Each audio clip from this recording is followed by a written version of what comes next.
The day my neighbor Liam's younger brother, Nate, moved in, everything shifted in a way I couldn't have predicted. I had met Nate once before, briefly, at a party Liam hosted months ago. Back then, he was just another face in the crowd, tall, broad-shouldered, with an intense but indifferent gaze that I didn't give much thought to. I hadn't expected to see him again, much less feel anything about his return. That afternoon, when I saw Nate hauling suitcases up the stairs to Liam's apartment, I froze. Something about him, his calm yet distant demeanor, made me hesitate. Liam introduced him casually. Nate was staying for a while to help with some business. Nate nodded in my direction, acknowledging me without a word. His aloofness wasn't off-putting. It felt like a carefully built wall that only made me more curious. As days turned into weeks, I caught myself looking for him, my mind inexplicably drawn to the way he moved through the world, calm, deliberate, and always at a distance.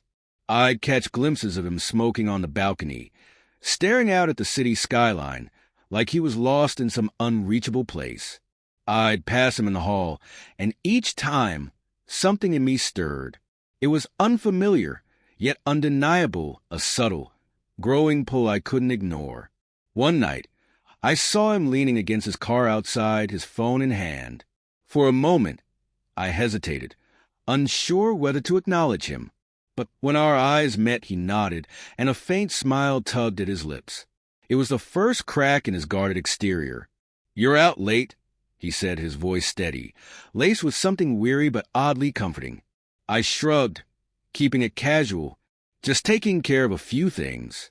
"You?" "It's going," he replied, tucking his phone into his pocket. "This city's busier than I remember." "You've been here before?" I asked, surprised. "Years ago. Didn't stay long." His words were clipped, deliberate, as if he wasn't sure how much to share. Before I could ask more, he straightened, gave me an unreadable glance, and said, "Good night." Then he disappeared inside, leaving me rooted in place, wondering why such a short interaction had left such an impression. From that moment, Nate became more than just my neighbor's brother. He was a presence I couldn't shake, a quiet enigma who lingered in my thoughts long after he was gone. Weeks passed, and my thoughts became a constant orbit around Nate. I told myself it was nothing, just idle curiosity about someone new, but that didn't explain the way my heart sped up when I saw him.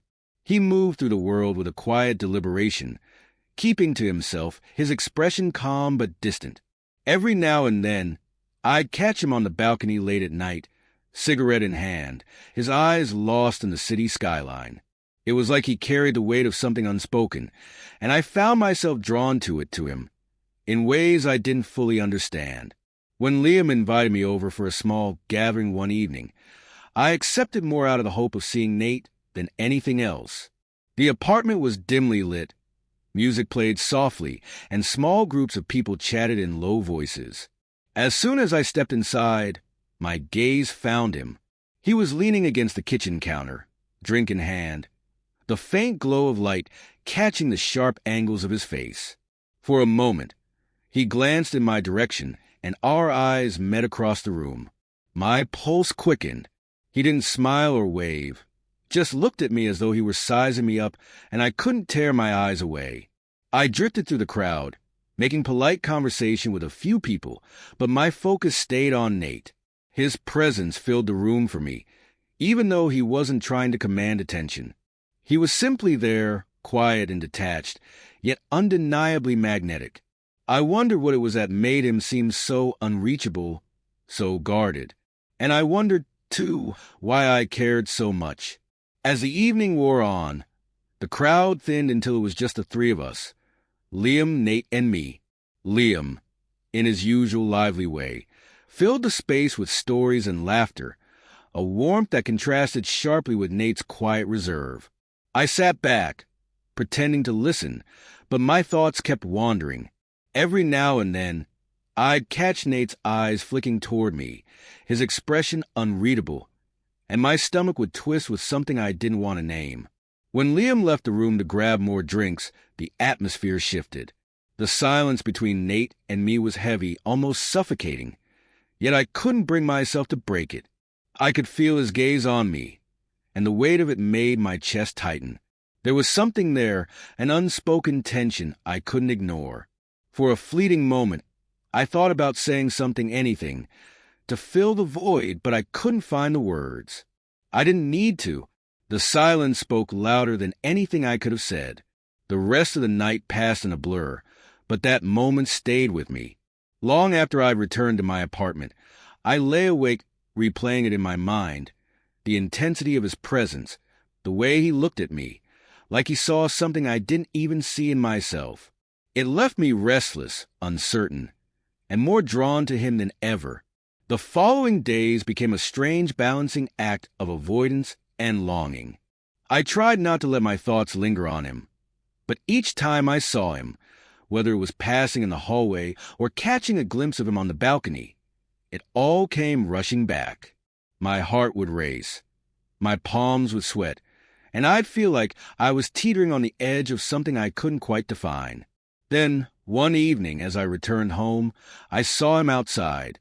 He stood there, leaning against the wall, a cigarette in hand, his shoulders tense, his expression distant. The sight of him stopped me in my tracks.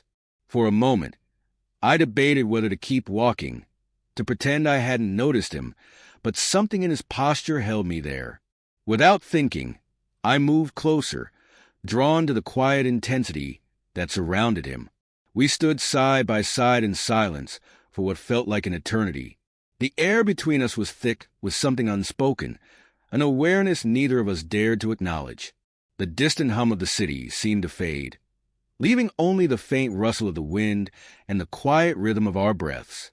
I could feel the pull, a magnetic force drawing me closer, and though I tried to resist it, I knew it was futile. In that moment, everything became clearer and more complicated all at once. This wasn't just curiosity or fascination. It was something deeper, something that had been building slowly, quietly, without me even realizing it. I didn't know what to do with it, didn't know how to put it into words, but I felt it all the same. The way my chest tightened when he was near, the way my thoughts always found their way back to him, the way the world seemed to shift when he looked at me. It was terrifying and exhilarating all at once. I didn't sleep that night. The weight of my feelings pressed down on me, a mix of fear and longing that I couldn't shake. For the first time, I allowed myself to consider the possibility that this was more than just a passing attraction, more than just admiration for someone I barely knew.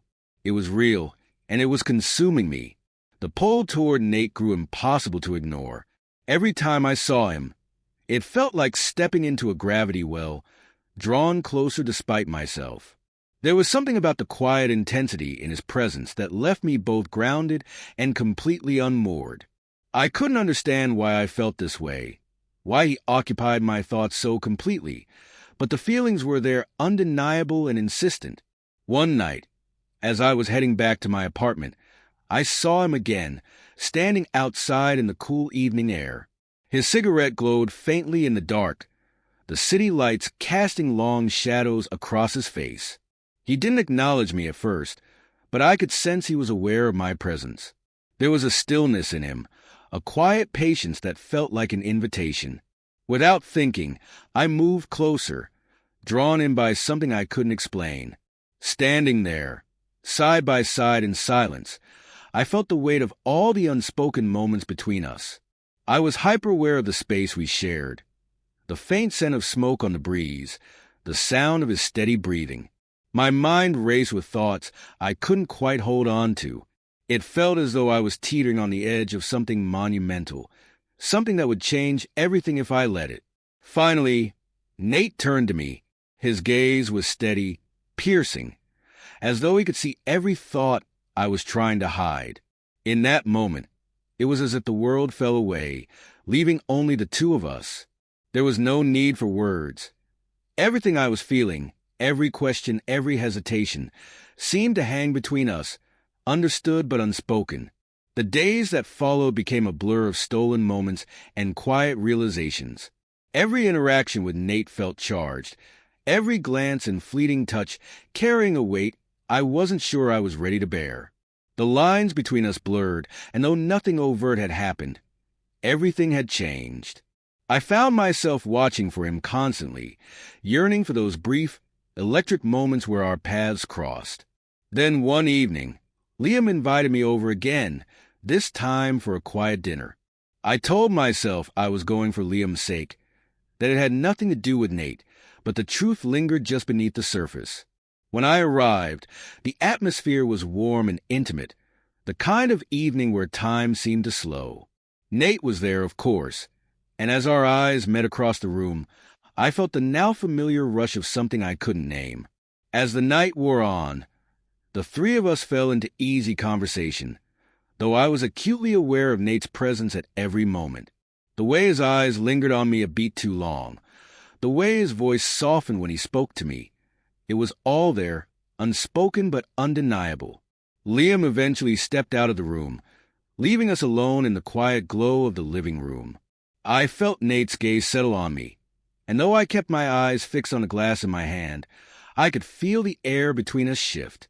He was close, too close, but I didn't move. My heart raced, a mix of anticipation and fear, as he leaned back slightly, his presence filling the space around me. The silence between us was heavy, charged with everything we weren't saying. When he finally spoke, his voice was quiet, almost hesitant, and I could feel the vulnerability beneath it.